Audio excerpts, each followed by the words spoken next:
మన భారత భద్రతా దళాలు ఆపరేషన్ కిల్లర్కి తెరదీశాయి. కొద్ది సమయంలోనే దీనిలో సక్సెస్ సాధించాయి.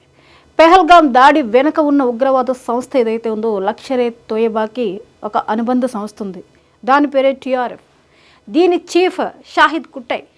ఇతను జమ్మూ కాశ్మీర్లో షోపియన్ జిల్లాలో ఉన్నాడు అన్నటువంటి ఒక ఇన్ఫర్మేషన్తో మన భద్రతా దళాలు ఎన్కౌంటర్ చేసి వేసేశారు. అతను మరణించినట్లుగా కూడా మనకి క్లియర్ కట్ సమాచారం కూడా అందడం జరిగింది. ఇక ఆపరేషన్ కిల్లర్ అని మన ఆర్మీ దీనికి పెట్టిన పేరు. ఈ ఆపరేషన్లో ఈ కుట్టైతో పాటు మరో 2 ఉగ్రవాదులు కూడా తమ ప్రాణాలను కోల్పోవడం జరిగింది. వాళ్ళు ఇంకొకరు షాహిద్ కుట్టే. అయితే ముందు షాహిద్ కుట్టే విషయానికి వస్తే 2024లో బీజేపీ సర్పంచ్ హత్య దగ్గర మొదలై డానిష్ రిసార్ట్ మీద దాడి, ఆ తర్వాత కుల్గాంలో టెరిటోరియల్ ఆర్మీ సిబ్బంది హత్య, ఇలాంటి ఘటనలో కీలక పాత్ర పోషించాడు కుట్టే. ఇక పెహల్గాం దాడులకు ఇతనే ఒక మాస్టర్ మైండ్ అని చెప్పి అనుకుంటున్నారంతా. ఇతనే మాస్టర్ మైండ్. ఇక చనిపోయిన ఇంకొక ఉగ్రవాది అద్నాన్ షఫీ. అతను అద్నాన్ షఫీగా ఐడెంటిఫై చేయడం జరిగింది. ఇతనికి కూడా టీఆర్ఎఫ్కి ఎల్ఈటీ ఈ రెండిటికి ఒక కమాండర్గా వ్యవహరించాడు హారిస్ నజీర్. ఇంకొకరు మరో టెర్రరిస్ట్, ఇతను కూడా హత్మవడం జరిగింది. మొత్తానికి పుల్వామాకు చెందిన ఈ ఉగ్రవాదికి కూడా టీఆర్ఎఫ్ ఎల్ఈటీతో సంబంధాలు ఉన్నాయి. అంటే వీళ్ళందరికీ కూడా టీఆర్ఎఫ్ అండ్ ఎల్ఈటీతో లింకులు ఉన్నాయి. ఈ రాష్ట్రీయ మన రైఫిల్స్ యూనిట్ ఏదైతే ఉందో ఆ యూనిట్కి షోకల్ కెల్లర్లో ఉగ్రవాదుల ఉనికి మీద ఒక ఖచ్చితమైన ఇంటెలిజెన్స్ సమాచారం అందింది. ఆ సమాచారంలో భాగంగానే ఆపరేషన్ కెల్లర్ ప్రారంభమైంది. ఆ ప్రారంభమైన అతి కొద్ది సమయంలోనే ఈ ఆపరేషన్ని సక్సెస్ చేసింది అని చెప్పేసి ఇండియన్ ఆర్మీ సోషల్ మీడియాలో పోస్ట్ పెట్టింది. సో ఏ ఉగ్రవాదులైతే అంత కర్కసత్వంగా దాడికి పాల్పడ్డారో ఆ ఉగ్రవాదుల్ని హతం చేయడంలో ఆపరేషన్ కిల్లర్లో 3 హతం చేశారు. ఎవరైతే మాస్టర్ మైండ్ ఉన్నాడో అతను కూడా హతమయ్యాడన్నటువంటి వార్తల్ని తేల్చి చెప్పడం జరిగింది. అంటే ఒక 26 మంది కుటుంబాల్లో నింపిన శోకం ఎక్కడికి దారితీస్తుందో మనం చూసాం. ఆపరేషన్ సింధూర్ ప్రారంభం అవడానికి కారణం ఆ ఘటనే. ఆడబడుచుల నుదిటి తిలకాన్ని తీసేసినటువంటి ఈ ఉగ్రదాడి నేపథ్యంలో భారత్ ఆపరేషన్ సింధూర్ స్టార్ట్ చేసింది.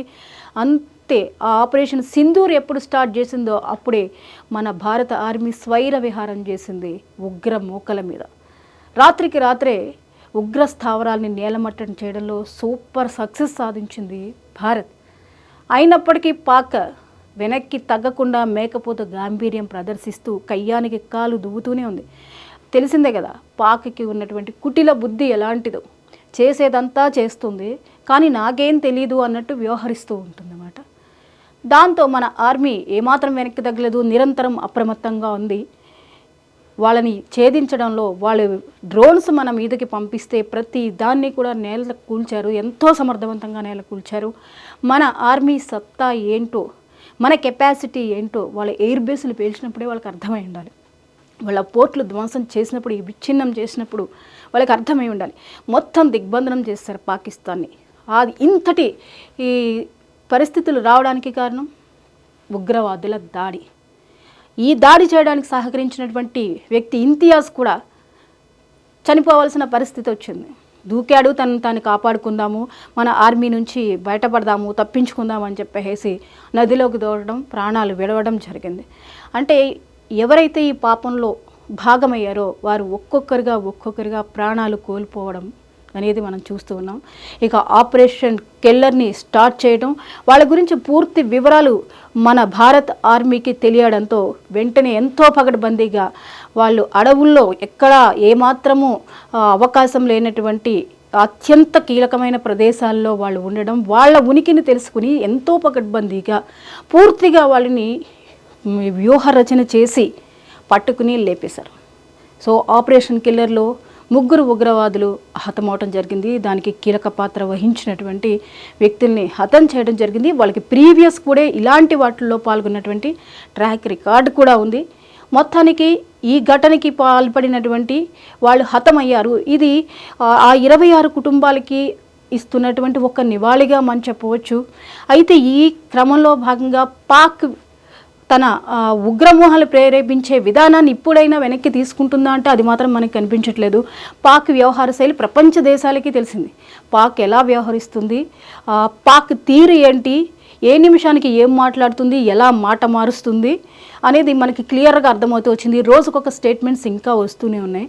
అవి చూస్తేనే పాక్ తన భయాన్ని దాచుకునే ప్రయత్నంలో భాగంగా రిలీజ్ చేసేటటువంటి కొన్ని స్టేట్మెంట్స్ చివరికి సోషల్ మీడియాలో ట్రోల్ అయ్యి ఆ స్టేట్మెంట్స్ని చూసి సీరియస్గా తీసుకోవడం మానేసి నవ్వుకునే పరిస్థితికి వచ్చింది.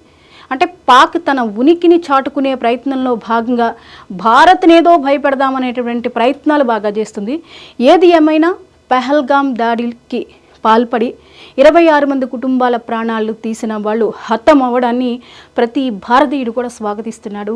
మన ఆర్మీని అభినందిస్తున్నారు. మన భారత ఆర్మీ సత్తాకి జై కొడుతున్నారు.